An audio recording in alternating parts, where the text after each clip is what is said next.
Bom dia a todos, bom dia a todas, bom dia para você que está nos assistindo pela Pop TV em Sobradinho e Porto Alegre. Sejam todos muito bem-vindos e bem-vindas a mais um ICL Mercado Investimentos. Hoje, quinta-feira, dia de descobrir como é que ficou a pesquisa mensal de serviços, mas tem outros assuntos para a gente tratar aqui também. A gente vai falar da confusão envolvendo o nome da XP, que muita gente acabou perguntando ontem, e vamos falar também do endividamento das famílias. Mas antes de tudo isso, eu vou dar bom dia para o André. Bom dia, André, como você está? Bom dia, Débora. Bom dia a todos os nossos telespectadores. Hoje saiu a pesquisa mensal de serviços, a gente vai tratar um pouco sobre isso com vocês. Também tem um levantamento agrícola, sistemático agrícola, que faz algumas projeções sobre o que deve acontecer com a safra de grãos até o final desse ano, dados de crédito e a questão, essa confusão toda aí que você teve com a XP. Então, bastante coisa para a gente falar nesse dia de hoje. A gente já pode passar para a nossa agenda agora, né? Então, vamos ver o que o nosso telespectador vai enfrentar nesse dia.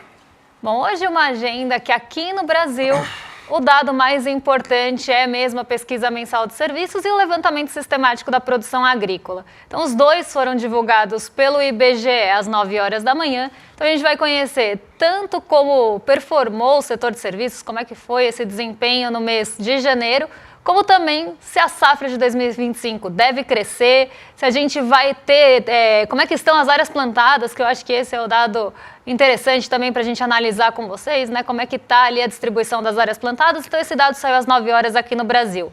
Outro dado bem importante brasileiro que saiu hoje na parte da manhã é a nota imprensa aqui, que está desse jeito, a política monetária e operações de crédito. O que é essa nota de crédito de janeiro que aparece aí como divulgação do Banco Central? São todas as informações de estatísticas de crédito. Então, taxa de juros, inadimplência, endividamento das famílias, comprometimento de renda.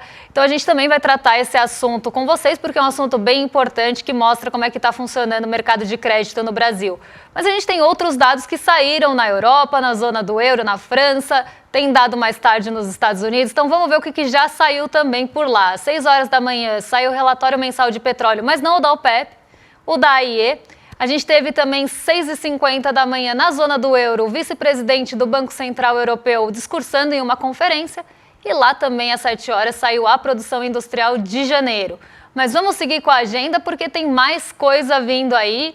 E o Departamento do Trabalho dos Estados Unidos, que divulga, seria tipo o nosso IBGE aqui, que divulga os dados de inflação e outros dados por lá, hoje divulga o índice de preços ao produtor. Na verdade, esse dado já saiu, 9h30 da manhã, tanto o PPI, que é como eles chamam o índice de preços ao produtor, como o núcleo do PPI. Então, os dois hoje são divulgados. Lá também tem pedidos de auxílio-desemprego na semana até 8 de março, esse dado semanal que está sempre aqui na nossa agenda, e os dados de pedidos de auxílio-desemprego continuados, que é um complemento aí do auxílio-desemprego na semana até 8 de março. Então, agora esse dado passou a ter mais relevância para não ter surpresas com o payroll. Eu sempre falo isso, esse dado não era muito acompanhado não.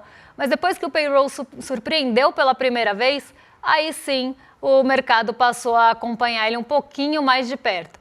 Então, uma agenda hoje que tem ali as estrelas do dia na divulgação do IBGE, a pesquisa mensal de serviços ainda acho que é um destaque da nossa agenda hoje. E nos Estados Unidos, o destaque fica com os preços ao produtor mesmo, André. Vamos falar então da pesquisa mensal de serviços que foi divulgada nessa manhã. A gente tem que o volume do setor de serviços recuou 0,2% em janeiro de 2025, na comparação com o mês anterior, quando ele ficou estável. A gente tem também que, em relação ao mesmo período do ano anterior, o setor avançou 1,6%, alcançando a 10ª taxa consecutiva positiva. Os dados são divulgado nessa manhã pelo IBGE, né? E a gente tem uma série de gráficos aqui para trabalhar com vocês, para mostrar tudo o que aconteceu. Vamos pegar o primeiro deles aqui para mostrar uma síntese dos indicadores, né? Então a gente tem que, se em relação ao volume, você teve uma queda de 0,2% do volume aí do setor de serviços, enquanto você teve um aumento de 2,4% da receita nominal dentro desse setor. O acumulado no ano, ele chega agora em 1,6% aí do setor, justamente porque ele teve uma melhora de 1,6% em relação ao mesmo período do ano anterior, enquanto você tem que a receita nominal aumentou 6,9%. Em 12 meses, o acumulado do ano chegou a 2,9%, enquanto você tem que nas receitas nominais o acumulado chega em 7,4%. A gente pode ver então agora quais são as atividades aí que impactaram o setor de serviços esse mês aqui. Então vamos colocar aqui no gráfico para ver.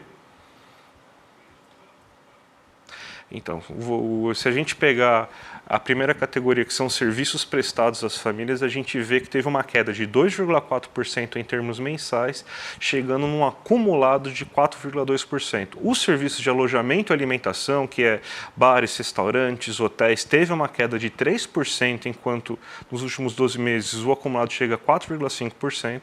E os outros serviços prestados às famílias, que seriam barbeiro, lavanderia, cabeleireiro, manicure, teve uma queda também de 0,6% no volume, chegando agora num acumulado de 2,6%. A gente tem mais atividades aí para mostrar para vocês, que é os serviços de informação e comunicação, que teve uma alta, né? Foi a única alta mais importante registrada, que foi de 2,3%, chegando a 6,3% nesse momento. O serviço de tecnologia, informação e comunicação tem uma alta de 2,5%, chegando a 6,5%. Os serviços profissionais administrativos e complementares têm uma queda nesse mês de 0,5%, enquanto chegou nos últimos 12 meses 5,7%. Os serviços técnicos profissionais aumentando, né, nesse mês aí, com uma alta de 4,7%, chegando nos últimos 12 meses em 3,3%, enquanto serviços administrativos e complementares apresentou alta de 1,3% e chegando em 0,3% em acumulado em 12 meses. Tem mais ainda uma que é em relação aos transportes. Transportes teve queda de 1,8%, chegando num acumulado agora negativo de 0,9% nos últimos 12 meses. O transporte terrestre foi o único que teve uma leve alta de 0,1%, mas mesmo assim ainda continua no terreno terreno negativo, com um acumulado de 2,7% nos últimos 12 meses. O transporte aquático, aquaviário, teve uma queda de 2,1%, com um acumulado agora de 3,4%. O transporte terrestre, aquele que mais caiu, tem uma queda de 3,13%, chegando agora nos últimos 12 meses com um acumulado de 7%. E os serviços de armazenagem, serviços auxiliares aos transportes e o correio teve uma queda de 1,3%, chegando agora com um acumulado negativo aí de 0,2%. E os outros serviços tiveram alta mensal de 2,3%, mostrando aí um acumulado de 1%. Então esse aí é um raio-x do que aconteceu com o setor de serviço nesse mês, Débora. Quando a gente olha aí os primeiros dados, né, vamos voltar ali para o primeiro gráfico. Primeiro gráfico não, né, a primeira categoria de serviços. Esse mesmo, a gente começa a ver que o volume de serviços caiu aí, e caiu principalmente quando a gente pega esses volumes de serviços prestados à família, caiu 2,4%, serviços de alojamento e alimentação caindo 3%, e outros serviços prestados à família aí, que é o que o André estava explicando para a gente aqui, caiu 0,6%. Então a gente vê que pode já ter algum efeito, algo que já estava aparecendo no PMI de serviços. O PMI de serviços ele já tinha mostrado que poderia ter uma desaceleração do setor de serviços nesse comecinho de ano. E para quem lembra que quando a gente falou do PMI, do índice dos gerentes de compras, foi justamente entre dezembro e janeiro que a gente teve aquela queda, né, que os serviços despencaram. E uma das possibilidades, né, uma das causas disso, na verdade, já eram ali efeitos de taxa de juros, embora pareça cedo para que isso comece a ter efeito. E a gente vê que pode ser que já esteja estrangulando de alguma forma, ou já esteja tendo um efeito de alguma forma nos serviços prestados às famílias, que quando a gente olha entre os serviços, né, é um serviço importante pensando em quem presta esse serviço no Brasil.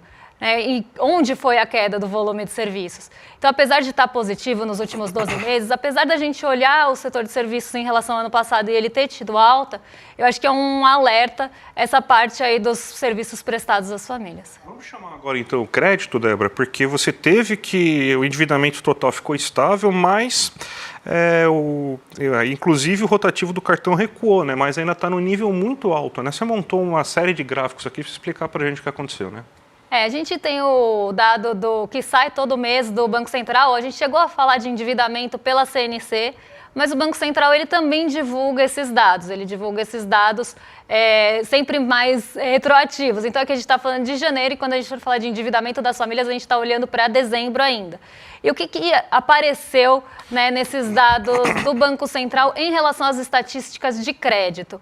A inadimplência, ela teve uma alta, continua alta aí, eu acho que aqui 54% está errado, tá, gente? Mas teve uma alta importante, na verdade está certo, mas o que a gente tem que pensar aqui é a variação mensal. Então a inadimplência, ela está alta no cartão de crédito rotativo. Então quando a gente pega o cartão de crédito rotativo, a gente vê que entre as modalidades de crédito está 445% a taxa ao ano média, tá? Que é média que o Banco Central divulga para a gente. Ele pega todas as taxas de todas as instituições financeiras e ele divulga uma média para que a gente possa saber. Então, se essa é a média, a gente tem que entender que tem valores que vão estar acima disso e tem valores que vão estar abaixo disso. Se a gente tem uma média no Brasil que é de 445,6% ao ano, embora tenha caído 4,90 em pontos percentuais em relação ao mês passado, a gente tem uma média muito alta, porque tem instituição financeira que está operando acima dessa média. Então, é aqui que mora o problema. E ontem a gente estava falando de endividamento do cartão, que é a maior parte da dívida das famílias segundo o CNC, e se essa família não paga esse endividamento de cartão, é aqui que ela entra. Vamos supor que ela pague o mínimo, paga o mínimo do rotativo e roda, né? Por isso que a gente chama de rotativo. Ela paga o mínimo da fatura e rola para o mês seguinte o restante. O primeiro mês, ela vai pagar o equivalente de um mês de 445% ou mais. Pode ser menos também, mas a gente tem taxas operando ali na esfera de 1000% no Brasil. E essa dívida já começa a se tornar impagável aí. No segundo mês, ela não pode rolar dívida de novo. Ela fica 12 meses sem poder rolar dívida. Onde que ela entra? Qual que é a alternativa para a família brasileira que se endivida no cartão e não consegue pagar, rola o primeiro mês? 175%. Então, a alternativa, na média, é 175% ao ano, que também é muito alta. Então, você sai de uma dívida ali que tem uma equivalência mensal de 445% ao ano, e aí você cai numa dívida de 175% como alternativa. E não à toa, aí sim o dado aqui está correto, não à toa a inadimplência dessa linha de crédito do cartão do rotativo é 54%, porque quem que vai ter fôlego, quem que vai ter condição de pagar uma taxa de 445% ou mais em alguns casos? Então, é uma dívida que realmente vai virando uma bola de neve e ela vai se tornando impagável. Por isso que a inadimplência é a mais alta entre todas aqui. Depois tem o crédito rotativo, que é 175, com uma inadimplência de 10, que caiu, inclusive, em relação ao mês passado, tanto a taxa quanto a inadimplência. O cheque especial, que também tem uma taxa altíssima, a terceira mais alta aqui, ficou com uma taxa de 135% ao ano na média. Cheque especial é uma coisa que sempre surge dúvida aqui no chat, então vou explicar para vocês, é o limite da conta, tá? Então, você ficou negativo na conta, tem um juros diário que corre ali e no fechamento do mês o banco te cobra. E se você pegar e anualizar essa taxa, na média ela é 135% ao ano aqui no Brasil. Ela teve queda na taxa e aumento na inadimplência. O cheque especial ele vinha até diminuindo sua participação, a gente viu na CNC que não tem uma participação tão grande mais no endividamento, mas teve um aumento da inadimplência do cheque especial. O consignado tem uma taxa aqui de 99%, acho que aqui, não consignado, desculpa, não consignado está com uma taxa, gente, esse vermelho ele está me confundindo um pouco, e eu enxergo vermelho. Então, crédito não consignado, 99,7%, eu espero que esteja bom para vocês verem aí em casa. Está com uma taxa de 99,7% ao ano, então é aquele crédito que não tem garantia no crédito, é um crédito livre que a gente fala, ele não tem nada garantindo aquele crédito, como é o caso dos dois próximos que a gente vai falar. Variação mensal em pontos percentual em queda de 3,70, então caiu 3,70 pontos em relação ao mês passado. Caiu a taxa do crédito pessoal não consignado e a inadimplência subiu também. 6,4% dos brasileiros que têm essa dívida estão inadimplentes. O crédito, agora sim, o crédito consignado, ele está com uma taxa ao ano de 24,7% e uma inadimplência de 2%. Aqui a gente vai ver que a inadimplência é menor, porque é desconto na folha. Então, a inadimplência ela é muito baixa e, por isso, essa taxa deveria ser mais baixa. Só que a gente já tem uma questão aqui no Brasil, que a nossa taxa básica de juros, que acaba relacionando todas as outras e referenciando todas as outras, também já está muito alta. Então fica difícil você operar com uma taxa muito menor. Claro que poderia ser menor, porque aqui tem garantia. E é aqui que, quando o governo lançou aquela medida polêmica do crédito consignado para todas as categorias de CLT, envolvendo, incluindo os empregados domésticos, incluindo os rurais, os MEIs, é aqui que eles querem baixar a taxa. Eu achei até o governo muito otimista falando que vai cair essa taxa em 40%. Mas uma coisa é, se as pessoas que não tinham acesso ao consignado passarem a ter, elas podem pegar o crédito não consignado e trocar. Só que aqui a gente tem a questão que envolve a renda das pessoas e que isso é desconto em folha. Então ela é uma medida muito polêmica, sim, porque está ali aumentando o crédito consignado. A expectativa é que caia a taxa, a gente vai ver nos próximos episódios, mas aqui a gente tem esse crédito consignado ainda com uma taxa bem alta, assim como a aquisição de veículos, que está em 29,5%, e tem também o veículo garantido. Se você não pagar, seu veículo vai ser apreendido, pode ter certeza. Então tem garantia e também é uma taxa alta. Mas a gente tem que pensar que no Brasil a taxa básica de juros também já é alta e os bancos vão nadar de braçada nisso. A gente também tem o gráfico do endividamento, né, Débora? Você podia explicar para a gente também? Vamos falar rapidinho dele aí, porque ele está um pouco pixelado, mas o comprometimento de renda das famílias subiu um pouquinho nesse último mês. Aqui é relacionado a dezembro, tá? Então esses dados eles são sempre anteriores. Ele chegou ali a 48,3%, né? Então em endividamento, e o comprometimento das famílias, o endividamento está ali em 48,3%, a linha laranjinha que vocês estão vendo aí é o comprometimento da renda, que está em torno de 26%. Está aqui contando o financiamento imobiliário. O que é importante a gente ver aqui? Que tem uma boa parte da renda do brasileiro que vai para pagar dívida, que vai para pagar juros e dívida. E que esse endividamento, ele está ali, até subiu um pouco, né? Se você pegar aqui, né, ele vem em uma ascendência no endividamento e fica estável, mas o comprometimento da renda está aumentando. Isso mostra que o brasileiro está gastando mais do salário com as suas dívidas. E aí é dinheiro indo realmente para mercado, para instituições financeiras, e enfim, e não trazendo nada de produtivo de fato. Embora o crédito possa ser usado para uma série de coisas, quem fica com boa parte disso cobrando 445% de juros, a gente sabe quem é. Vamos falar agora do levantamento sistemático da produção agrícola, Débora, que é o levantamento que é feito aí para medir a safra de grãos, aí a projeção da safra de grãos. Então a gente deve ter que a safra de cereais, leguminosas e oleaginosas deve alcançar um recorde de 323,8 milhões de toneladas em 2025, de acordo com essa estimativa que é feita aí pelo IBGE, medida pela Conab, mas o levantamento feito pelo IBGE. A gente tem alguns gráficos para mostrar para vocês aí os dados que foram divulgados.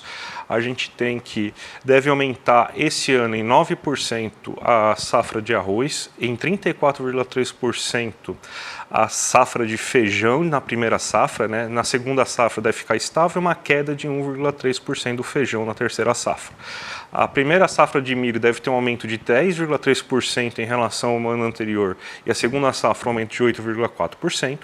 A soja deve ter um aumento de 13,4%, enquanto o trigo deve ter queda de 3,8%, o café arábica de 12,8% e a cana-de-açúcar uma queda aí, uma alta de 0,2%. Em relação à área plantada, a gente também tem algumas coisas interessantes para tratar, que você vê que a maior parte da área plantada continua sendo a da soja, de 49,17%, a do milho em 22,73%, aí a gente tem outros que tem uma participação bem menor, como a do trigo, que está em 2,99%, a do feijão em 2,88%, a do café arábica em 1,56%, a do arroz em 1,75% e a da cana-de-açúcar em 9,64%. As demais safras que não couberam aqui estão em 9,8%, Débora. Aqui a gente vê, né, que tem uma distribuição na nossa área plantada bem dispar, né? A gente vê ela muito concentrada sempre nas mesmas culturas. Então a soja com 49,17%, o milho com 22,73%, a cana-de-açúcar com 9,64%, o café arábica ali com 1,56%, mas a gente sabe para onde vai também, e tem o trigo 2,99%. Boa parte disso, se a gente somar, dá mais de 86%. Isso é para exportação. Tem o outros, que é 9,20, aí entra algumas frutas, alguma coisa, mas pensa que o outros está somando uma série de outras culturas que não chegam nem à metade do milho. Então, assim, a gente vê a concentração de como está a nossa safra e como são distribuídas as nossas áreas plantadas aqui no Brasil e a quem essas culturas devem, sim, favorecer ou para quem elas vão, porque se a gente está falando de soja, é para alimentar suíno na China. Então aqui a gente está falando de 49% das nossas áreas plantadas, 50% que vai para exportação, mais 22% que também vai, mais 2,99%. Então assim, é uma pauta voltada para a exportação. E aí, né, o que fica para o brasileiro é uma parte dos outros, que tem ali sim uma parte que ainda é para a nossa alimentação. O arroz e o feijão, que somados juntos, também não chegam à metade ali da cana-de-açúcar. E aí a gente começa a entender o porquê dessa situação que a gente tem mesmo envolvendo aqui as nossas, até as nossas políticas, que são muito voltadas para esse tipo de agroprodutor, que não está nem um pouquinho preocupado. Tepa que eles estão preocupados com o nosso prato. Eles querem mesmo exportar e lucrar, principalmente com o dólar mais alto e outras questões que favorecem o lucro deles. E essa questão da XP fazendo pirâmide, Débora, você pode explicar para a gente esse rolo todo que tá dando? Parece a mistura do Brasil com o Egito, mas não é, né? A gente precisa olhar com calma, porque parece que era um esquema de pirâmide. Só para contar aqui, parece ter um clima de fofoca, mas não é, tá? Então, o que aconteceu? Ontem, no fim da tarde, uma casa de research, que é uma casa que faz pesquisa macroeconômica, que lança relatório, eu não vou falar nomes aqui no Brasil, mas tem várias aqui que vendem esses relatórios e fazem relatórios sobre vários ativos. Uma delas, chamada Grizzle, ela lançou um relatório falando que a XP estaria fazendo pirâmide com COI. E aí eu vou chegar num ponto que eu quero chegar aqui com vocês. A XP estaria fazendo pirâmide com COIs, então ela tem alguns fundos que são provedores de liquidez desses COIs. COIs, para quem não sabe, são certificados de operações estruturadas. É um produto vendido pelas corretoras e é um produto que ele tem uma longa duração e pouca liquidez. Então, é assim que é estruturado um COI. Ele é com base em opções e ele é feito com derivativos. Então, você monta uma estrutura de derivativos com opções que você consegue limitar a perda, mas também trava a alta. Então, você faz uma estrutura que você consegue ali ter uma previsibilidade, pelo menos, de uma faixa de alta e uma possibilidade que trava a perda também, que pode ser zero ou pode ser uma outra estrutura, depende de como você monta essas opções.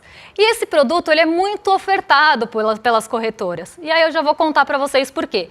E essa Grizzle Research começou a investigar esses COIs e falar que poderia ter por trás um esquema de pirâmide envolvendo dois fundos que provêm a liquidez para essas opções e para essas operações estruturadas. E que isso estaria em um esquema de pirâmide porque precisaria da nova entrada de outras pessoas no COI para se sustentar.